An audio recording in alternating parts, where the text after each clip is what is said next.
Hi, can you hear me? Hi Archana. Hi, good to see you all. Welcome to this WEF. Who all we have? I don't know. See you. Uh, this Dr. Hiren. So, welcome to this first digital global Women Economic Forum Summit. And thank you for participating in it. We'll wait for a few minutes yet to start for others to join in. Sure.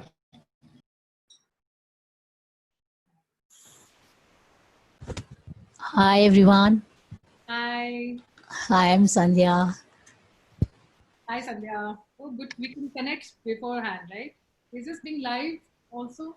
This is live. Yeah, for some reason the host always lets me in after the guests come. Okay. Yes, Sandhya. We have one more person, right? Who has to join? And Isha, is it? Asha and Isha. Yeah. Asha, I'm not very sure, but Okay. Okay. mm, And Namrata, of course. yes, no. Welcome, Hello, good Dr. evening, Dr. Hiren. Hiren. Hi. Hi, Namrata. Welcome, Isha ji. Aruna Uh, all right. So I will quickly hand over to the moderator of your session today, Archana Gupta, a very good friend of mine and customer relationship management at Fortis Hospitals. Introducing all of you, I am honored that I am doing this little bit of emceeing on this honoring COVID warriors plenary. Thank you all. Archana, I'll come back 5 minutes before the session is supposed to end, and it'll be my honor and privilege to announce the awards. Over Thank, to you, Archana. thank you so much. Thank you all. I will need your help as I spoke to you. Um, Sure, I will coordinate with the backend. In the meanwhile, and I'll send you a chat message. In the meanwhile, you can continue with your introductions. okay, thank you so much. Thank you, Sandhya, for we are welcoming me or all of us to this session. So, folks, Sandhya, we can't see anybody else otherwise. I think this is better. Can we have others in mute if the phone is ringing? Okay, guys, here we are onto the platform, the first Global Digital Summit, and it's my pleasure to interact with all of you for the topic honoring the COVID warriors. We've been hearing about all the warriors. I'm being in hospitals, also have seen warriors, but here is the platform to see people coming from various backgrounds and some from NGO, some social entrepreneur stuff, somebody from healthcare. We have, in fact, three panel members from healthcare, and we have Isha also coming from a police background, IPS officer, DCP for us here. And before we start the session, one of our youngest panel member, Netra, who's just 13 years old, she hasn't joined us today here, but she has sent a message to all of us and the audience about her warrior, COVID warrior. So she can we hear that, Sandhya? Can we hear her message? Yeah, Archana, they are going to play the video that Netra has sent us from Trivandrum. Uh, Before I introduce you all, so I will introduce Netra in the meantime. Netra is a 13-year-old, a goodwill of ambassador and recognized by United Nations of Association and for Development and Peace for her big, generous heart in the pandemic. A 13-year-old girl, you must be wondering, what did she do to get that recognition? So those who understand Tamil language, uh, can hear her, and then I may kind of give you a little gist about her as to what did she do. Sandhya, over to you if you can play that. Uh, the host is playing the video. Okay. Okay. So,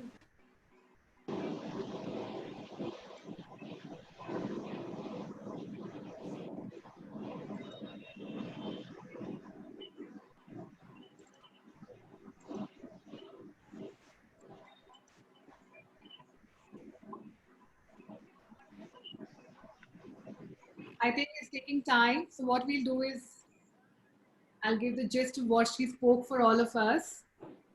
Yeah, I agree with you, Archana. Yeah, I think okay, fine. So, folks, Netra is just a 13-year-old girl from, one second.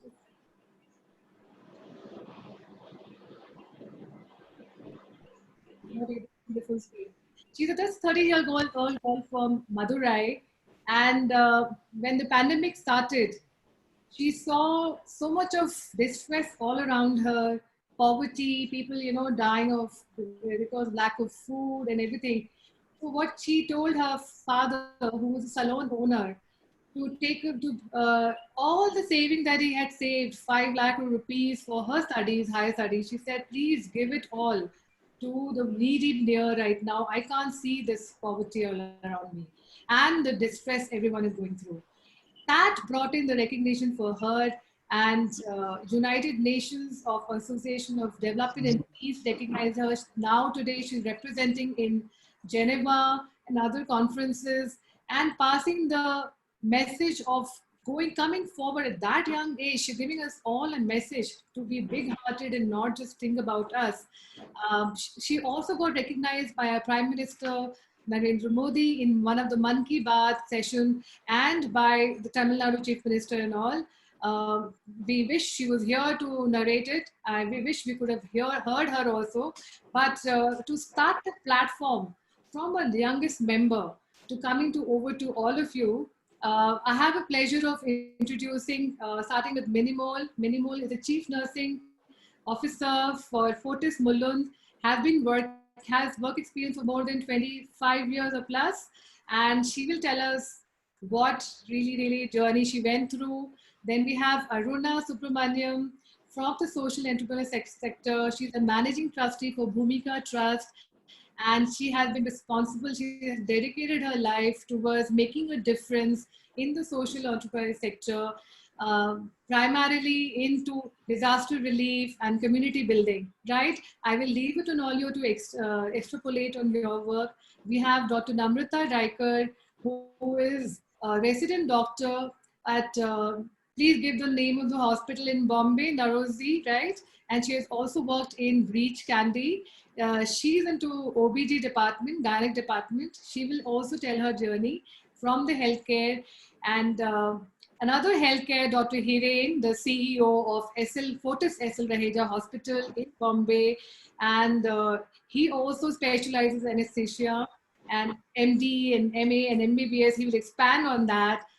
His journey is amazing. I've heard a lot of stories from at least my counterparts in Fortis, but I would love to hear from everyone here in this forum. And not to miss out on Isha Pant, who is a DCP South for our Bengaluru city, where we are hosting this whole event from. And her challenges and what she faced from the COVID, love to hear all of them. So can I start with one question and we take turns in everyone's answering that? So tell me something about yourself when you start and how life changed in the last few months, from the March onwards when the pandemic hit us all here.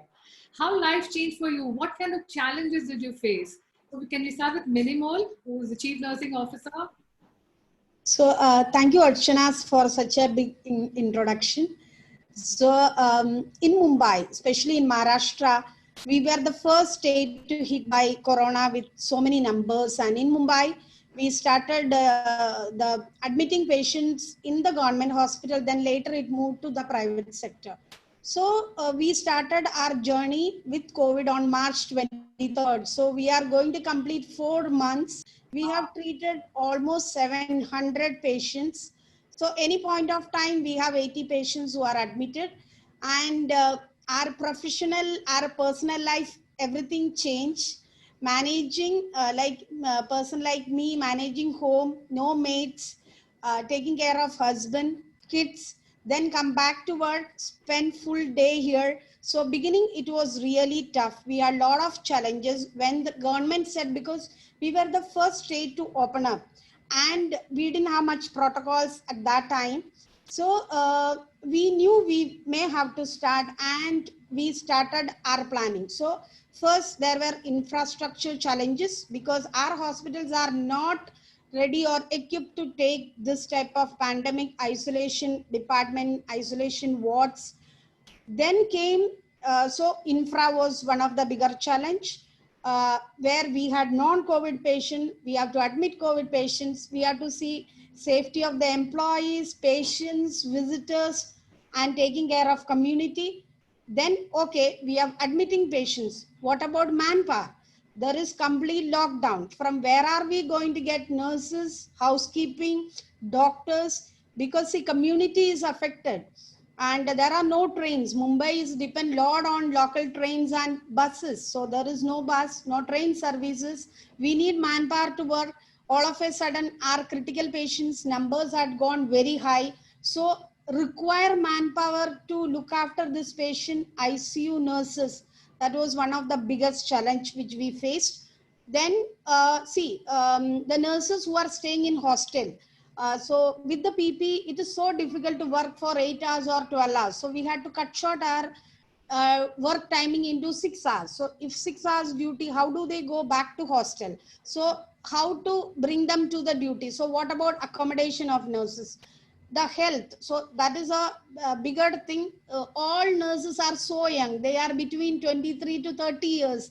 And to motivate them, but I was blessed to have nurses when we decided to start with COVID.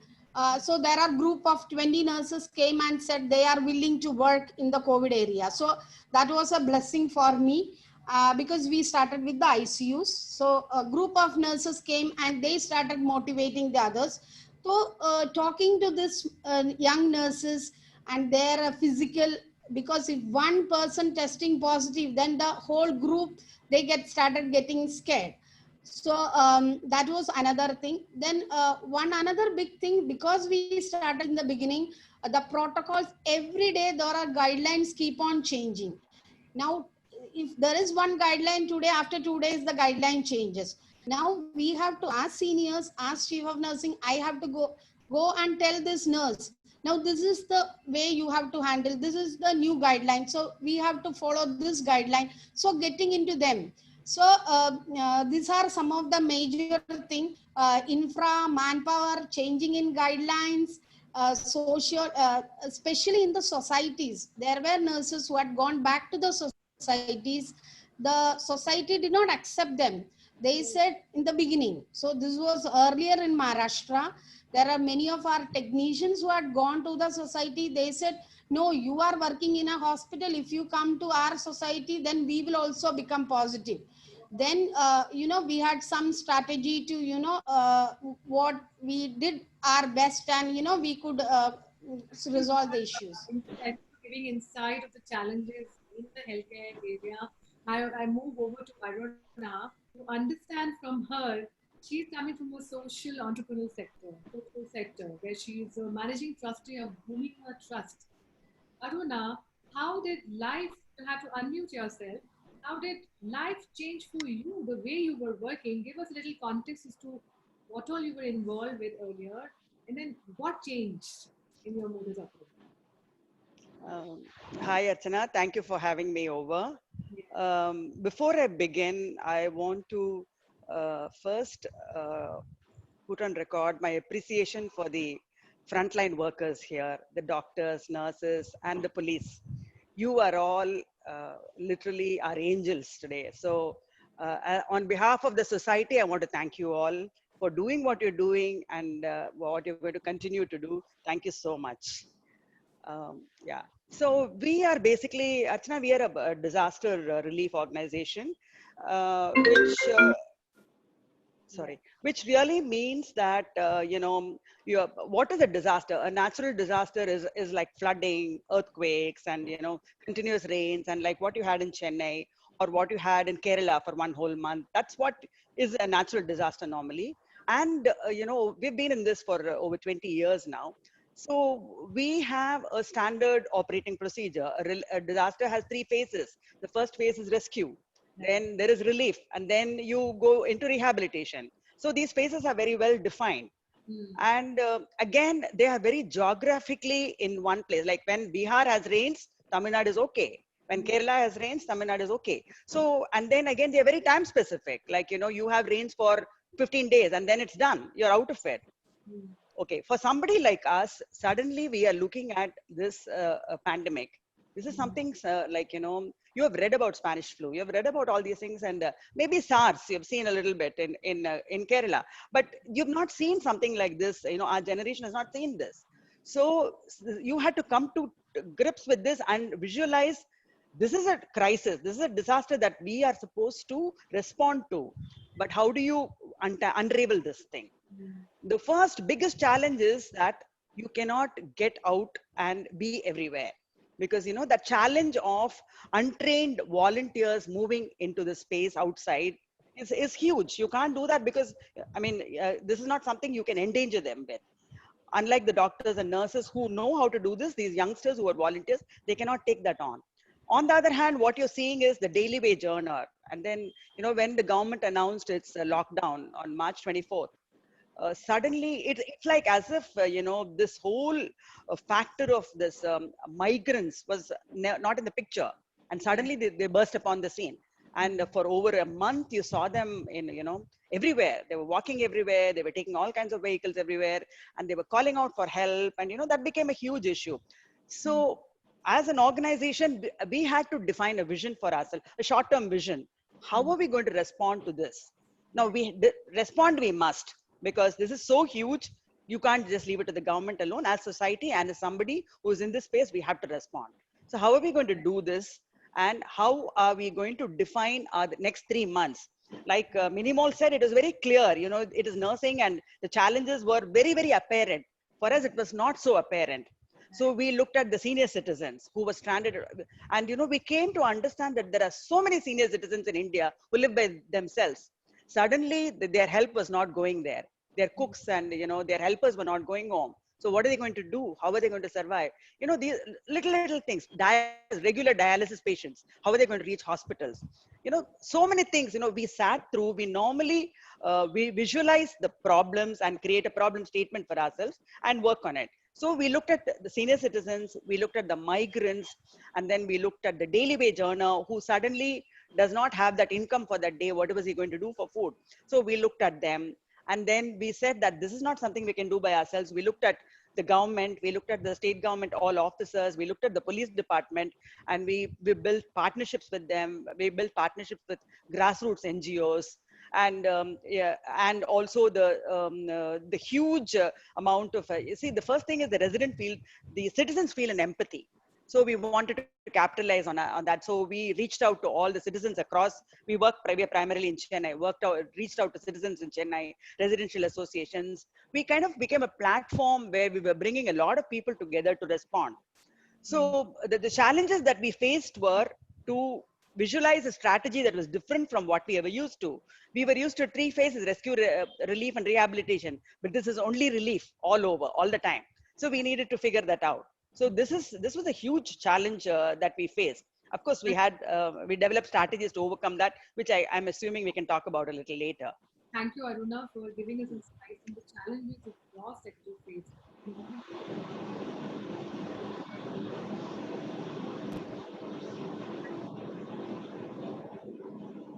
Over to healthcare again, coming to now Dr. Namrata. Tell us something about yourself, your work agenda, and how did it change when the pandemic started. If you can unmute yourself and then talk. Yes. Good evening, Archana. I'd actually like to start by thanking the Women's Economic Forum for publishing this new age platform, and I'm honored to be a part of it. And I'd like to thank Mrs. Misha who have introduced me to this platform. So I'd like to start with a little about me. I'm a gynecologist, and obviously catering to pregnant women is what we do. So initially when the pandemic did strike, there was a lot of panic amongst the citizens, which caused a lot of the remote nursing homes to shut down in Mumbai and in their surrounding areas, which is what directed all the pregnant women towards hospitals like Navrojji Wadia, which is where I work. And initially when these women came in, the amount of protective equipment that we had was extremely limited.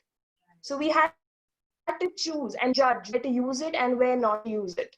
which made us we were exposed to a lot of asymptomatic positive patients. Right. So the cycle of exposure, then we went to a quarantine, and so on and so forth happened quite a bit, which again decreased our manpower. So that was the first issue that we dealt with over a period of a month or so, which we could overcome with people donating and coming in with more infrastructure and more provisions for us and all of that. The second issue that I don't know, on a personal level, I did feel is I was taking my family to war with me every day. Right. So, because it's in case of a viral pandemic, you don't know where to contain it or how to stop it, which made it hard to go back home. And that's why we all started planning on how to stay in hostels, and that was a challenge for us, which again we had to overcome with our own mental strength and all of that. And as Minimol ma'am mentioned, the work, the manpower and everything had to come in place, which obviously the backbones of all our hospitals did over a period of time. So that was the main issue that we did overcome. And the thing with pregnant women is that you can't wait for the emergency to treat them. You have to constantly keep an eye on them. They have to have their regular checkups. You can't ask them to not come to the hospital, which is why we had to check. So on an average, through the month of March and April, we had a minimum of 200 patients. I mean, we really didn't know how many were COVID positive. And a lot of our staff and our members were worried and scared, which is why it kind of dropped out, and some came in and some couldn't. And so we had an issue with manpower. But over a period of time, yes, people have understood the whole how to work around the thing with changing protocols and, as we call it, standard operating procedures. Thanks, Namrata, for giving us insight on the maternity side of the healthcare world also. And so the courage is needed, both from the patient side to come to the hospital and the treating doctors and staff to be around, where we don't know whether how much is exposure in this. Now, coming over to again non-healthcare background, Isha, I'll hand over to you to tell us something about your work, how it was before pandemic and how it changed suddenly. Isha, over to you. Hello, everybody. And before I answer that question, I would like to thank the Women Economic Forum for inviting me to be a part of this esteemed panel. Really happy to be a part. Yeah, as our other panelists already have mentioned, that this was an unprecedented situation. We had never seen a situation like this ever. Here were our constables, our police personnel fighting against an invisible enemy. We are not used to that, you know. We have never been trained for that. We were doing duties that we had never done, you know, right from... You're mute, Isha. Yeah. Yeah, can you hear me? Now you can. Yeah, right from distributing food to the migrants, to providing shelter to them, to running trains for migrants to go for helping them reach their homes. So there were a lot of things that we did which we had actually no experience in before. The biggest challenge for us was, you know, initially when the lockdown started, it was to make people understand the importance of lockdown and why we had to enforce it. For police, it was a lockdown that we had never seen before, because for us, curfew essentially means a law and order situation.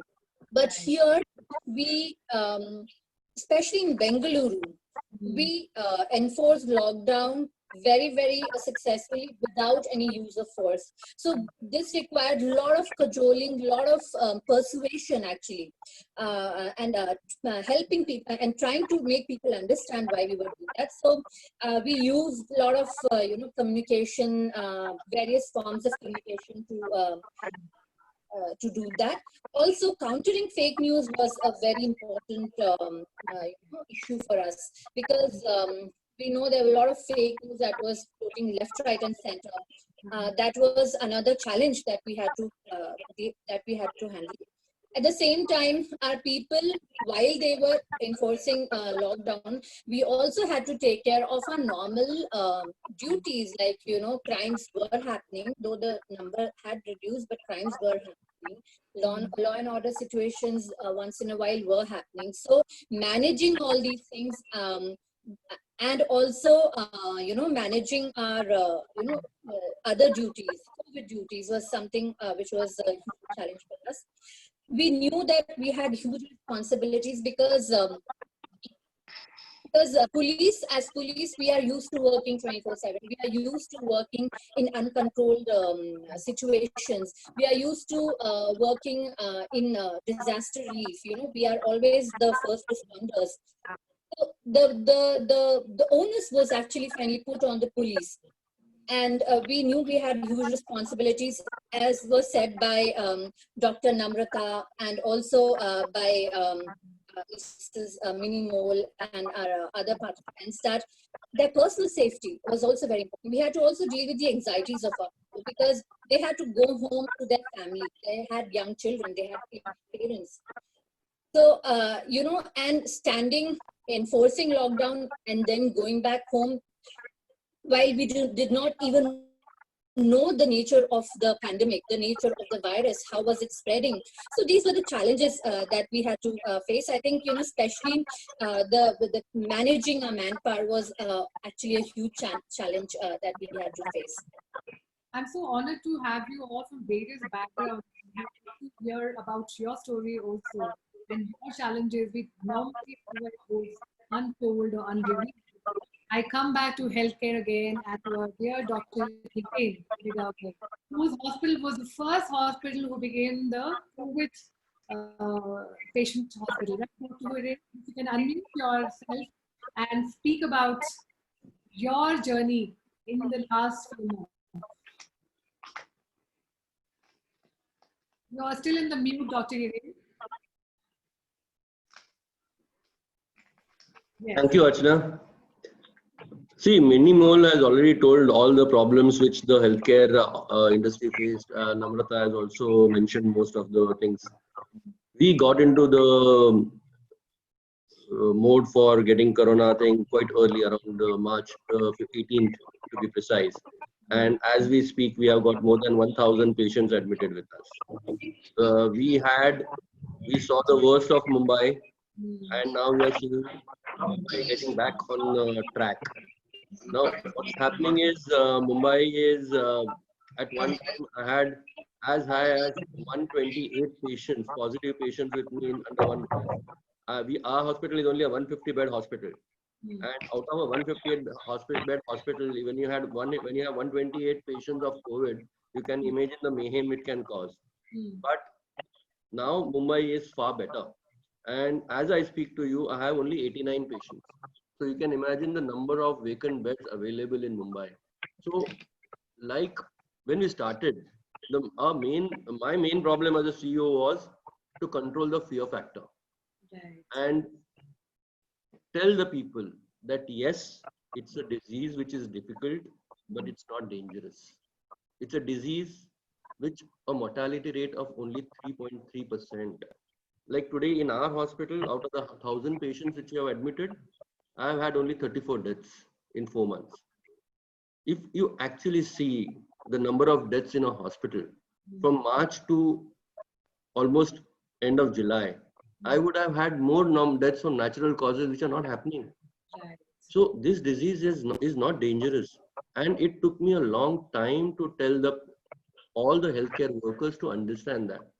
I spoke to each and every group individually to allay their fears, because everyone had different fears. See, a front office person will have different fears. A security guard will have different fears. The nurses will have different fears. Doctors will have different fears. Everyone was different because everyone was doing things in a different way. Like Namrata said, there were people who were coming for non-COVID work, and the people who were coming for COVID work were always taken with PPEs and everything. So doctors were safe that way. But those coming in for non-COVID work, there was always a fear. But Right. now the things, because of your constant talking, the fear has gone away. We have doctors, we have got nurses, and other hospital staff as well who have got infected, have got cured, and have come back to join work in the COVID duty. So that is a journey which we have seen. And like I said, we never let humor go away from the hospital.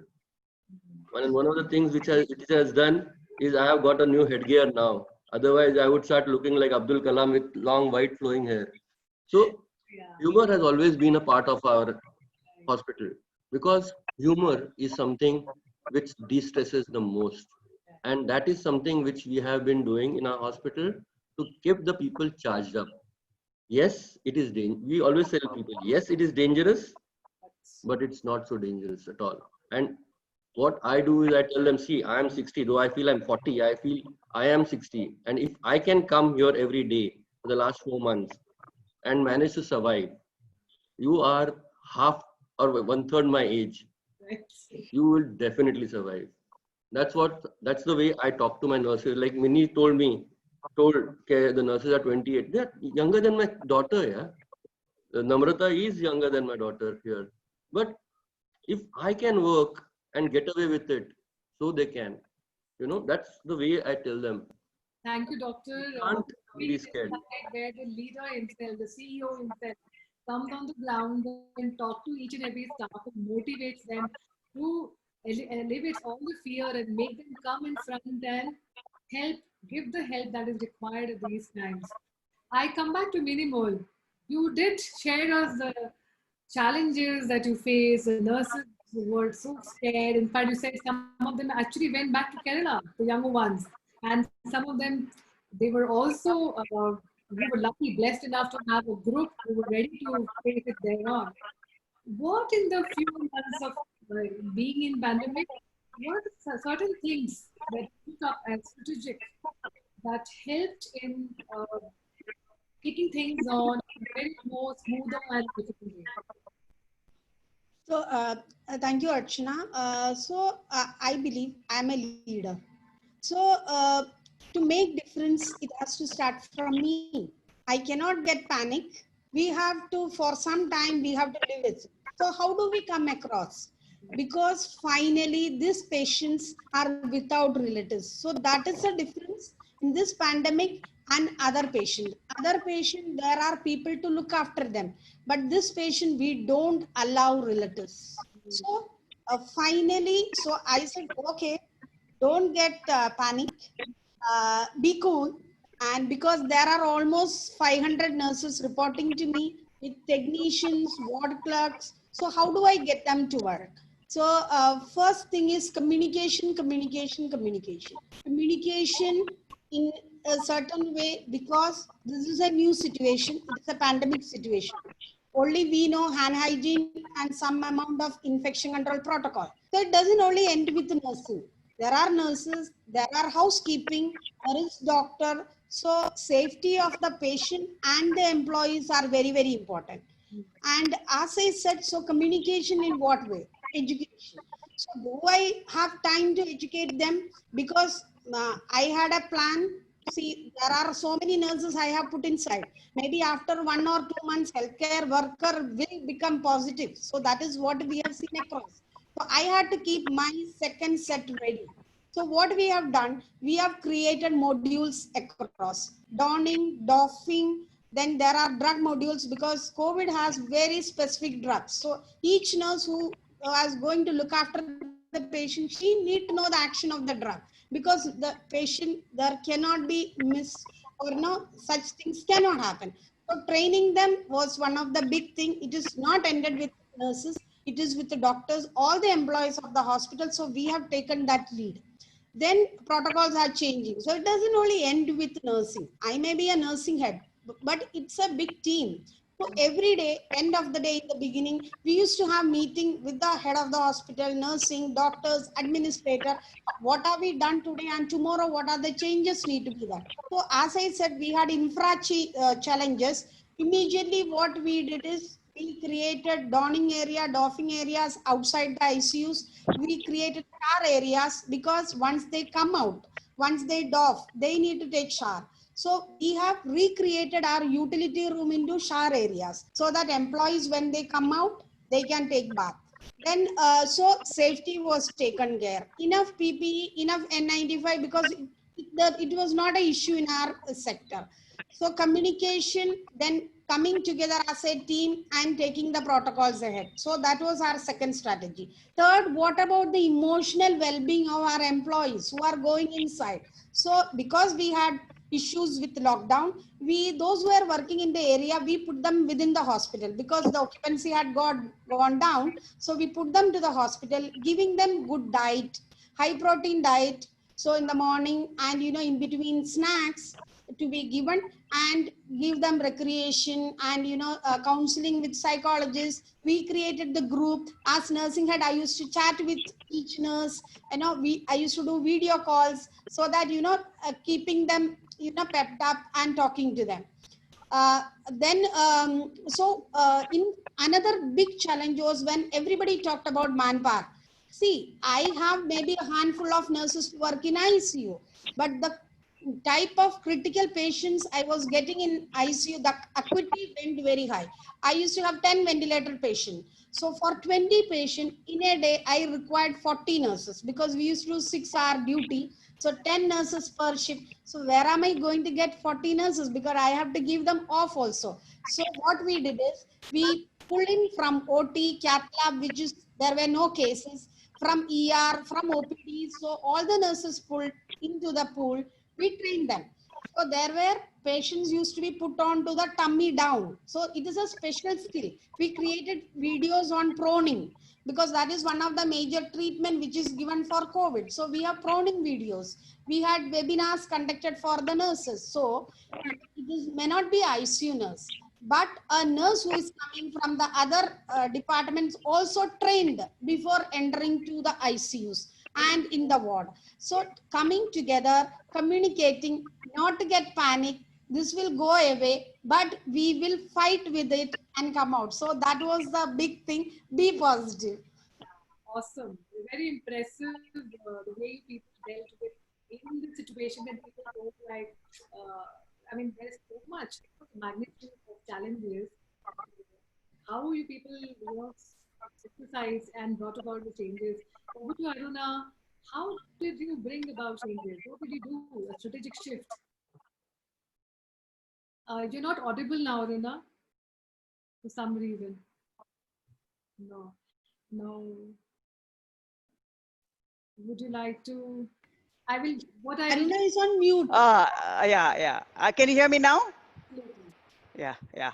Okay. So we quickly got into a planning mode, and we defined our priorities. We said one thing is we created a project called Food First. As many people as we spot, we should identify, and they should not go hungry. That was one project that we created immediately. So we looked at the segment of migrants who were in different clusters across the city. Then we created a band of remote volunteers. This is a first that we have worked with hundreds of remote volunteers. These are all basically professionals who have a daytime job, but they were also volunteering with us on phone. Now we chose Hindi speaking volunteers, and we built a kind of a channel to reach the migrants, and through them we identified, geotagged the migrants, and we created provision kits that would last a family for 15 days minimum. And we had a massive packing center where this was happening. And from there, these kits were dispatched through our field volunteers, who were handheld by our remote volunteers who could speak Hindi. The field volunteers could not speak Hindi. So we had to improvise on hand-holding mechanism through phone, and they were geotagged, locations were given, and they would come and pick up their rations. So like that, we created a massive distribution chain. Every day, 4 vehicles will go in 4 different directions, thousands of ration kits, and get that distributed to the people. So that was one thing about feeding them. The next thing is the migrants who started going home. We started supporting them with food on the train. So we had a huge team that was taking the packed food and a basic sanitation kit for the migrants to have, hand wash and gloves, masks and everything. So that was being handed over. So we've done over, we've reached over 1 lakh people in terms of food, packed food alone, and more than 1 lakh people in terms of provision kits. We have done that through a mechanism of identifying a new strategy of remote volunteers who were doing much of the back office work, and so that the field delivery person knew exactly what he had to do. So that was something that I think, Minimol said, you create a strategy based on the situation. We were able to create this, the power of the volunteer. Every volunteer comes with an empathy. So the volunteers put their heart and soul into it to make this happen. And then the next segment that we looked at was the healthcare. Some of you said, in the initial stages, there was a short supply of the personal PPE kits and N95 masks and all that.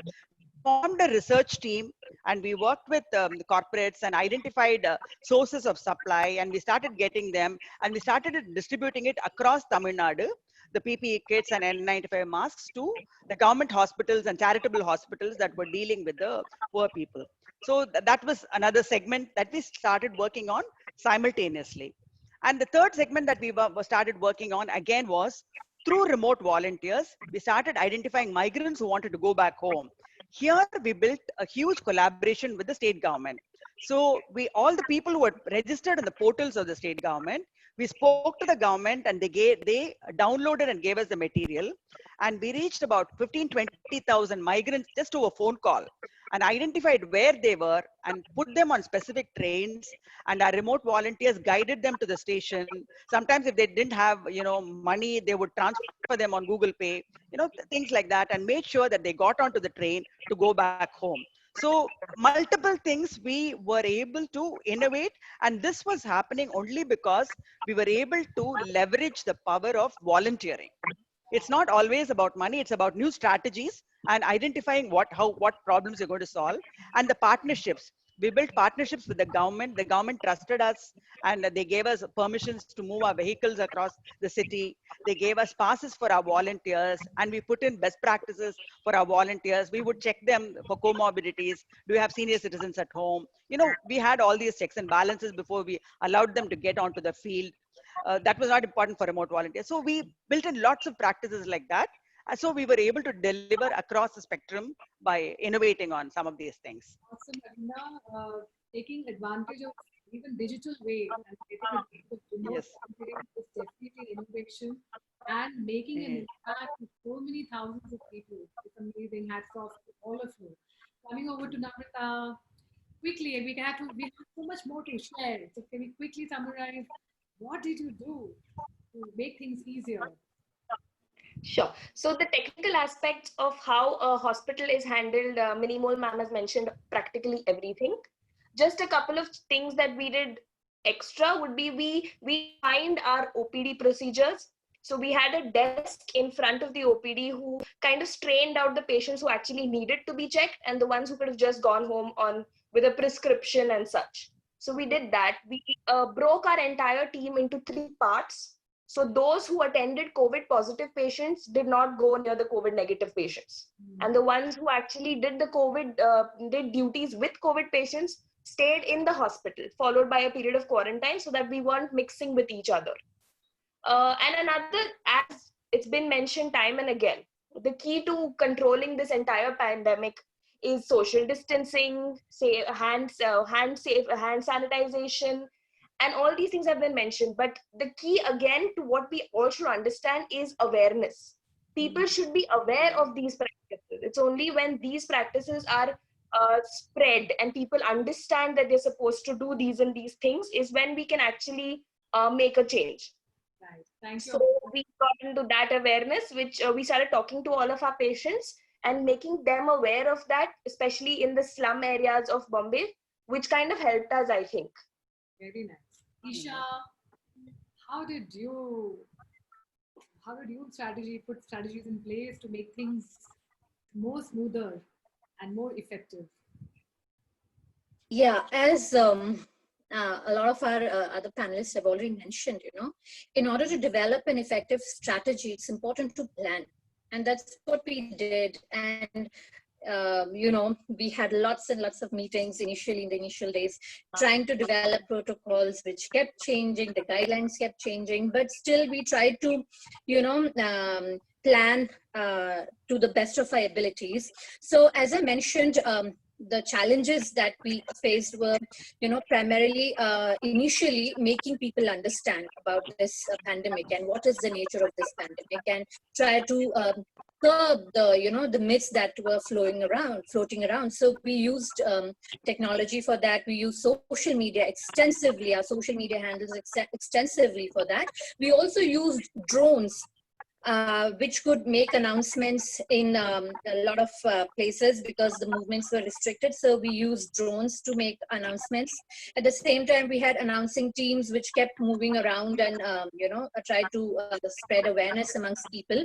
That was the first thing. Then also the other challenge, as I mentioned, was, you know, about our people, you know, make our, their welfare and making them feel safe so that they're able to work. As they were in the front line and they had to work. We did not have any other option. So for that, we kept, you know, we had a lot of, you know, safety equipments, like right from sanitizer to face shields to masks to the entire PPEs. So all these, we ensured that each and every person has that. Also helping them deal with the anxieties. I think that is very, very important. So we, as senior officers, we kept continuously talking to our people on the grounds, asking them their problems. What is it that they are, you know, facing, the anxieties, the other issues that they were facing, and also helping them de-stress. So doing online yoga, meditation. Also, we tied up with NIMHANS to have, you know, these stress busting sessions for them. And help them, you know, deal with their anxieties. The other issue that we faced was, you know, to facilitate the movement of essential items. I think that was very important because during the lockdown, that was very important. So we used technology by geotagging a lot of shops, you know, essential shops, so that people could go and find out where are the shops available on Google. So, and at the same time, while the other another major issue that we had, or challenge that we had, was that of migrants. So in that, you know, we had huge help from the volunteer groups, and I would like to thank Miss Aruna and, you know, so many other volunteers like her who helped us in this task. And that was one of the reasons that Bengaluru, despite having a huge migrant population, did not see one single incident of violence or anything relating to migrants, because we ensured that we continuously had conversations with them. We ensured that they get their food, their ration kits, and their, especially, you know, their shelter. A lot of them did not have shelter. Shelter, so, right. Shelter, and a lot of government agencies were involved in it. Our BBMP is a local municipality body. That was involved in it. So coordinating with other agencies, that was important. And finally, the problem that we are currently facing and how we are dealing with that, I'll just speak about that in 30 seconds. A lot of our people have now become positive. A lot of people are in quarantine. A lot of our 50 and above people are comorbid. As you all must be aware, there are a lot of doctors here, that a lot of our people have comorbidities. They have hypertension, they have you know, heart issues, and they have diabetes and whatnot. So we have already lost 2,500 people. I mean, we are short of 2,500 people because they are not available to us for the reasons that I mentioned here. So we have started a volunteer program where we are inviting people, volunteers from the public, and they are coming. Already 16,000 people have volunteered, and they are working as force multipliers. So these are the few things that we did to kind of help our people. And also we have now developed our standard operating procedures about various situations and how should our police personnel react when a different policing related situations come. Thank you very much, Isha. We're running out of time. So I quickly come to the story part. Dr. Hiren has already told us about what he's done, the humor and the talking. tell us one story that will always remain in 1/2 a second, if you can, so that others will get a chance. I'm going to come in here a bit, Archana. You- We have you're 4 mute. minutes left, in which I'll need 1 minute to announce the awards. So you have 2 minutes to finish up. I'm giving 30 seconds to each to tell the story. You have to. I don't normally like to talk about this, but see what happened in the early part of in the epidemic, the fear of the disease was so much. We had a gentleman, an IIT, IIM graduate, a big post, and his wife was a cancer patient at home, and daughter studying abroad, son studying abroad. Unfortunately, he had a very bad infection. He was having a lot of comorbidities, and he expired in our hospital. He was one of the first, in fact, he was the first mortality in our hospital. And no one from his family could come for the cremation. And we had in fact, the wife on the phone said, can you have the police do the needful? At that stage, we felt this is such a sad thing for such a distinguished gentleman, a person who has worked so hard for his family to, not have a decent funeral. So I, along with my security guard, we went to the crematorium with the body. I signed as his next of kin and gave him the kind of funeral which a decent human being should have got. And this led us to, and I quote again, this made us feel what it is now, how we have lost our sensitivity in this hours together. We need to think of everything as a person, as a human being. Being scared of an infection does not mean, that you leave something like that. I won't take much of a time because others will have many more interesting things to talk about. Touching. Aruna, quickly, if you can sum up. Yeah. Actually, I mean, it's innumerable. I can talk about the Bhumika twins. This the migrant who had twin babies and then called at 8:30 and said, "I've run out of baby food." And our volunteers rushed and kept a pharmacy open and transferred by Google Pay, and gave the baby food. And the twins' photo, every 4 days he would send photographs to say the twin has grown. Can you give me more baby food? Like that, we created a bonding with so many of the migrants. They're still sending us dua. They send their mother's photograph from there saying that my mother is blessing you people, for taking care of me and sending me back home. And some of the volunteers who worked with us said in their professional capacity as a software engineer, they have not had this kind of gratification and high, what volunteering has given to them. So I think that is the biggest takeaway for me in this, Archana. I come to Isha now because healthcare is heard. We heard from people. Isha, one story that you wanted before because the time was ticking away.